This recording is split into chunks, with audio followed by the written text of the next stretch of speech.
आकाशवाणी जम्मू से प्रस्तुत है प्रादेशिक समाचार दर्शन। श्रोताओं, समाचार दर्शन के आज के अंक में हम बात करेंगे केंद्रीय बजट की। केंद्रीय वित्त मंत्री निर्मला सीतारमण ने गत 1 फरवरी को 2022-23 वित्त वर्ष के लिए बजट पेश किया, जिसमें जम्मू कश्मीर के लिए 35,581 करोड़ रुपए की रकम अलग रखी गई है। पिछले साल के मुकाबले इस बजट में जम्मू कश्मीर को 4,824 करोड़ रुपए अधिक दिए गए हैं। हालांकि जम्मू कश्मीर के लिए अलग से तफसीली बजट बाद में पेश किया जाएगा। केंद्रीय बजट पेश होने के बाद आकाशवाणी के समाचार एकांश जम्मू ने समाज के अलग अलग वर्गों से जुड़े लोगों से बात कर उनकी प्रतिक्रिया आपके लिए हासिल की। जाने माने अर्थशास्त्री प्रोफेसर दीपांकर सेन गुप्ता इस बजट पर अपनी प्रतिक्रिया देते हुए, मेरा मानना है कि इन हालातों में हम कोविड के दूसरे साल से गुजर रहे हैं, इससे बेहतर शायद बजट बन नहीं पाता। मैं लोगों को याद दिला दूं कि जो 2020 के मार्च में जो बजट पेश किया गया था, उसकी जो आंकड़ा था वो तो पूरा चरमरा गया, क्योंकि उसके बाद हमें लॉकडाउन पे जाना पड़ा, जिससे हमारा खर्चा बढ़ गया और हमारी आमदनी कम हो गई। 2021 में जो बजट आया वो बेसिकली एक रिकवरी वाला बजट था और उस बजट में 2 वेव्स आए, फिर भी उस बजट के जो आंकड़े एकदम खरे उतरे हैं। इस बजट को अगर देखिएगा, इस बजट में सरकार ने घाटा रोकने पे ज्यादा तवज्जो नहीं दिया है, उन्होंने तवज्जो दिया है निवेश पर। तो घाटा जो था ऊंचा घाटा है, 6.4% ऑफ जीडीपी का ये घाटा है, पर खर्च जो हो रहा है बेसिकली इंफ्रास्ट्रक्चर, कैपिटल स्पेंडिंग जिसको कहते हैं, उस पे हो रहा है। पिछले साल वो खर्चा था 5.5 लाख करोड़, इस साल वो 7,20,000 करोड़ है। इस खर्चे से हमारी जो इंफ्रास्ट्रक्चर है वो काफी बढ़ेगी। इसमें कई तरह की इंफ्रास्ट्रक्चर है, एक है रोड्स, रेलवेज और एक डिजिटल इंफ्रास्ट्रक्चर की बात की, लॉजिस्टिक्स की बात की है, यहाँ पे खास करके फार्म लॉजिस्टिक्स की बात करी है, कार्गो टर्मिनल्स की बात करी है। ये इंफ्रास्ट्रक्चर में निवेश करना जरूरी क्यों है? क्योंकि अगर इंफ्रास्ट्रक्चर पे आप निवेश करते हैं तो उसके चलते निजी निवेश, प्राइवेट इन्वेस्टमेंट आ जाता है, क्योंकि मुनाफा इसमें बढ़ जाता है और इसीलिए इसको प्रो ग्रोथ बजट माना जा रहा है। पर ये जो ग्रोथ की जो बात हो रही है, ये बेसिकली सरकार की नौकरी की तरफ से नहीं है, ये प्राइवेट इन्वेस्टमेंट को आकर्षित करने के लिए ये सब खर्चा किया जा रहा है। अगर आप सोशल सेक्टर पे देखते हैं तो नल से जल खर्चा है, उसमें भी काफी कुछ किया गया है।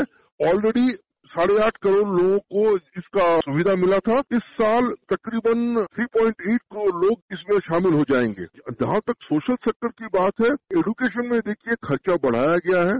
ईच क्लास के लिए एक चैनल होगा, डिजिटल इंफ्रास्ट्रक्चर गांव तक भेजा जा रहा है, हर गांव में ऑप्टिकल फाइबर कनेक्टिविटी होगा, जिसके चलते एक डिजिटल आर्किटेक्चर बन रहा है जहां पे किसान भी हिस्सा ले सके। आपको पता होगा कि पिछले साल और उसके पहले ये जैम ट्रिनिटी जो है, जनधन अकाउंट्स, आधार, मुद्रा, इसके चलते हमने अपने हजारों लाखों करोड़ों लोग जो गरीब थे उनके बैंक अकाउंट पे सीधा हमने पैसा पहुंचाया है।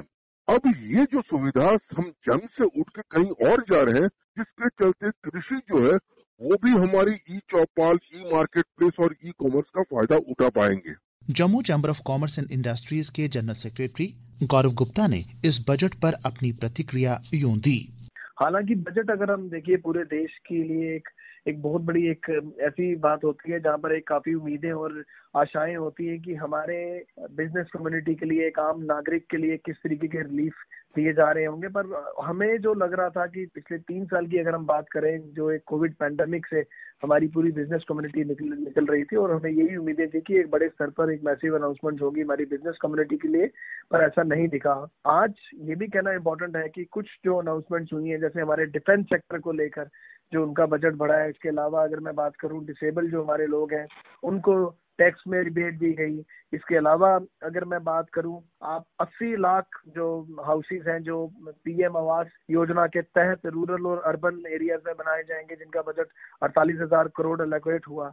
ये सब चीजें हुई और ये सब चीजें एक मोटे स्तर पर जो एक ओवरऑल जो बजट है वो कहीं ना कहीं हर सेक्टर को उसने टच किया। पर जहां पर अगर हम बिजनेस कम्युनिटी की बात करें, जिसको हम लोग यहाँ पर रिप्रेजेंट करते हैं, हमें भी आशाएं थी कि हमारे लिए भी कुछ होगा, पर जमीनी स्तर पे ऐसा नहीं दिखा। और जहां पर एक अच्छी बात जरूर हुई कि इनकम टैक्स की जो अगर आप भरते हुए कोई रिटर्न में आप गलती करते हैं तो 2 साल के अंदर अंदर आप दोबारा अपनी रिटर्न जो है उसको फाइल कर सकते हैं। बात की गई इस बजट में कि 5G हर गांव में पहुंचाया जाएगा स्पेक्ट्रम की बात की गई, ब्रॉडबैंड की बात की गई, पर जो मेन जो बात थी, जो बिजनेस कम्युनिटी को जिसको हम रिप्रेजेंट करते हैं, उसके लिए कुछ मैसेज इतना कुछ नहीं था।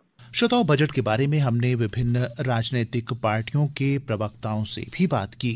Surendra Singh Bunty, provincial vice president and spokes person, Jammu province जे&के national conference. देखिए, जो केंद्रीय सरकार ने जो बजट पेश किया, इसमें कुल मिलाकर के अगर इस बजट को देखें तो ये बड़ा एक निराशाजनक और डिसअपॉइंटिंग बजट है, क्योंकि इसमें आम आदमी और गरीब आदमी के लिए तो कुछ नहीं है। अगर आप देखें तो इसमें इनकम टैक्स का जो स्लैब है, उसमें टैक्स में कोई चेंज नहीं है। ये आम आदमी को इसमें कोई राहत जो है वो नहीं दी गई, जबकि इसमें न किसानों के लिए कुछ है, नौजवानों यूथ के लिए कुछ है, और डिफेंस के लिए भी इसमें कोई आवंटन नहीं है। और उसके अलावा महंगाई पर इसमें कोई, जो बढ़ती हुई महंगाई है उस पर कंट्रोल करने के लिए कोई सरकार क्या कदम उठाएगी, इस पे कोई चर्चा या कोई इस पर जिक्र नहीं है इसका। उसके बाद अगर आप देखें तो इसमें क्रिप्टो करेंसी का बड़ा जोर शोर से जिक्र है, और इसमें क्रिप्टो करेंसी के ऊपर जो कमाई है उसको उसको लीगलाइज कर दिया है सरकार ने, और 30% उसके ऊपर टैक्स जो है वो लगाने का प्रावधान है। देखिए, क्रिप्टो करेंसी तो आम आदमी या गरीब आदमी की पहुंच से तो बहुत दूर है। क्रिप्टो करेंसी का फायदा सिर्फ उन्हीं अमीर लोगों को है जो क्रिप्टो करेंसी में डील करते हैं। तो इस तरीके से ये बजट जो है, इसका ज्यादा फोकस जो है ये अमीरों और रईसों के ऊपर ज्यादा है। और अब अगर हम ये कहें कि ये totally anti poor, anti middle class और प्रो रिच बजट है, तो कोई इसमें गलती नहीं होगी, क्योंकि आम आदमी के लिए और आम नौजवान जो ऑलरेडी बेरोजगारी से जूझ रहा है, जो महंगाई से जूझ रहा है आम लोग, उसमें उसका कोई नहीं। और यहाँ तक कि जो किसानों के MSP की जो बात, उस पर कोई इसमें उसके भी उनके लिए कुछ इसमें खुल करके सामने नहीं आया। तो कुल मिलाकर ये जो बजट है, ये एक अमीरों का बजट कहा जा सकता है। गरीब और आम जो मिडिल क्लास है उसमें, उनके लिए इसमें कुछ नहीं है।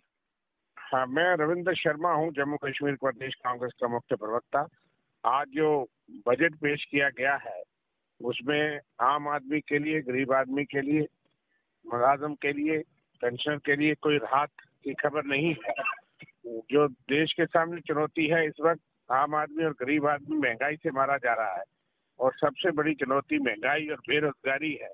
लेकिन उस दिशा में इस बजट में कुछ भी ऐसा नहीं दिखता कि आम लोगों को कोई राहत, और खास करके जो गरीब आदमी महंगाई की मार से पिस रहा है उसके लिए कोई राहत की खबर कहीं से नजर नहीं आई। इस बजट के अंदर ये डायरेक्शनहीन बजट नजर आता है, और पहले की तरह एक खाना पूर्ति और आंकड़े हैं, और ना ही जम्मू कश्मीर के लिए कोई खास ऐसी राहत है और कोई बड़ी अनाउंसमेंट है जिसकी उम्मीद है। आज इतने सालों के बाद भी जम्मू कश्मीर में जो ही बजट एलोकेशन जो रूटीन में रियासत का या राज्य को या जम्मू कश्मीर को मिलता है वही मिल रहा है। लेकिन उसके अलावा जम्मू कश्मीर बेरोजगारी में देश भर में सबसे ज्यादा है, उनके लिए कोई बड़ी राहत की खबर नहीं, कोई बहुत बड़ा इनिशिएटिव हम उम्मीद नहीं करते। और खास करके जो महंगाई भी है कि बॉर्डर रियासत और टर्माइल की वजह से यहाँ के लोगों की आर्थिक हालत, व्यापारी, मजदूर, किसान, गरीब, बेरोजगार जो पिस रहा है, उसके लिए कोई जो है राहत की खबर या कोई ऐसा प्रावधान इस बजट में नहीं दिखता। कुल मिलाकर के इस बजट से आम लोगों को और गरीब लोगों को, बेरोजगार लोगों को मायूसी हासिल होगी। मेरा नाम डॉक्टर ताहिर चौधरी है। मैं भारतीय जनता पार्टी का स्पोक्स पर्सन हूँ। जहाँ तक आज की बजट की बात आती है, जो बजट देश में पहली बार आएगी और इन हालात में आएगी कि जब हमारा इतना बड़ा देश 135 करोड़ की जो जनता है और देश कोविड की महामारी से जंग लड़ रहा है, कोविड की थर्ड वेव चल रही है, और इन हालात में इस तरह का बजट आना बहुत बड़ी बात है। और बजट के बीच में हमने चाहे एजुकेशन सेक्टर की बात की जाए, जॉब्स की बात की जाए, डिफेंस को लेके बात की जाए, एग्रीकल्चर सेक्टर को लेके बात की जाए, आत्मनिर्भर भारत की अगर बात की जाए, चाहे मेडिकल की बात की जाए, हर चीज़ को उस बजट में रखा गया है। और जॉब्स की बात, जो देश में सबसे बड़ी एक बात चल रही थी जॉब्स की, 60 लाख जॉब्स देने की बात भी कही गई उसमें। जहाँ तक बात आती है आत्मनिर्भर भारत की, और देश की हमारी कोशिश रहेगी ज़्यादा से ज़्यादा प्रोडक्शन, ज़्यादा से ज़्यादा मैन्युफैक्चरिंग हम अपने देश में करेंगे, दूसरे देशों पे हम निर्भर नहीं रहेंगे। वो एक देश का बहुत बड़ा फैसला है। माननीय प्रधानमंत्री साहब उस चीज़ को मानते हैं। और इस बजट में जो हमारी पार्टी की सबसे बड़ी बात है, प्रधानमंत्री साहब की सबका साथ, सबका विश्वास, और ये चीज़ों को देखते हुए हमने इसके ऊपर ध्यान दिया है। और मुझे लगता है कि आने वाले टाइम पे जब इस बजट के ऊपर अपोजिशन के लोग भी सोचेंगे तो 10 बार सोचेंगे टिप्पणी करने से पहले, क्योंकि सड़कों की बात की जाए, रोड्स की बात की जाए, एयरपोर्ट्स की बात की जाए, रेलवे की बात की जाए, मुझे नहीं लगता कि इसमें हमने किसी इशू को छोड़ा है। और आने वाले टाइम पे जो भारत का भविष्य है बहुत उज्जवल है। आज की डेट में बड़ी बड़ी कंट्रीज हमें सर झुका के देख रही हैं, और आने वाले टाइम पे हम और तरक्की करेंगे, हमारा देश आगे होगा। वो जो प्रधानमंत्री साहब की एक सोच है, उसके ऊपर देश इस टाइम पे दिन रात काम कर रहा है। श्रोताओं, ये तो थी राजनीतिक दलों की केंद्रीय बजट पर प्रतिक्रिया। और अब आइए जानते हैं कि पत्रकारों के इस बजट को लेकर क्या तासुरात हैं। पहले वरिष्ठ पत्रकार सुहेल काजमी। देखिए, सीतारमन जी ने पार्लियामेंट में बजट पेश किया और आप देखिए कि बड़ा बैलेंस्ड बजट उन्होंने पेश किया। कोविड के 2 साल को मद्देनजर रखते हुए सारे इकोनॉमिक एक्टिविटीज भारतवर्ष में और पूरी दुनिया में स्थगित रही। आम इंसान सहमा हुआ, डरा हुआ रहा, लेकिन उसके बावजूद जो अचीवमेंट सीतारमन जी ने पार्लियामेंट में बताई कि जीएसटी जो है 1.4 लाख करोड़ की वन नेशन वन टैक्स जो हमने इंट्रोड्यूस किया था गवर्नमेंट ऑफ इंडिया ने 2 साल पहले, उसकी एक मार्वलेस जो 35% इंक्रीज है, उसमें recorded revenue government of India को इकट्ठा हुआ। उसके अलावा डिफेंस पे उन्होंने 35% इंक्रीज किया बजट को देखते हुए, और हमारे जितनी भी पैरामिलिट्री फोर्सेस हैं उनको और सक्षम बनाने के लिए ये इंक्रीज है। उसके अलावा आप देखें कि ज्वेलरी पे जो है 5% कस्टम ड्यूटी रिड्यूस कर दी, और आर्टिफिशियल ज्वेलरी, क्योंकि इंडिया में साउथ एशियन कंट्रीज में आर्टिफिशियल ज्वेलरी का चलन नहीं है, लेकिन हम एक्सपोर्टर बहुत बड़े हैं आर्टिफिशियल ज्वेलरी को लेके, तो उस पर ₹400 पर केजी उन्होंने बढ़ाया। वो भी एक आम इंसान के लिए फायदेमंद की बात है। कॉर्पोरेट सेक्टर जिसने पूरे भारत को मजबूत रखा इस कोरोना की महामारी में भी, अपने एम्प्लॉयज को, अपने इंडस्ट्रियल यूनिट्स को, चाहे वो बंद रहे चाहे वो लॉकडाउन पे रहे, लेकिन उनको रिबेट दी 18% से कम करके 15% उनको किया, ताकि वो भी ईज आउट रहें, और जो बड़े बड़े इंडस्ट्रियलिस्ट हैं, बड़ी बड़ी कंपनीज हैं, वो भी चलती रहें। तो ये एक अचीवमेंट थी। इसके अलावा और भी देखिए कि जो स्लैब्स थे, middle class, below middle class, उनके स्लैब्स को, इनकम टैक्स के स्लैब्स को नहीं छेड़ा है, जो 2 साल से चल रहे थे वैसे ही है।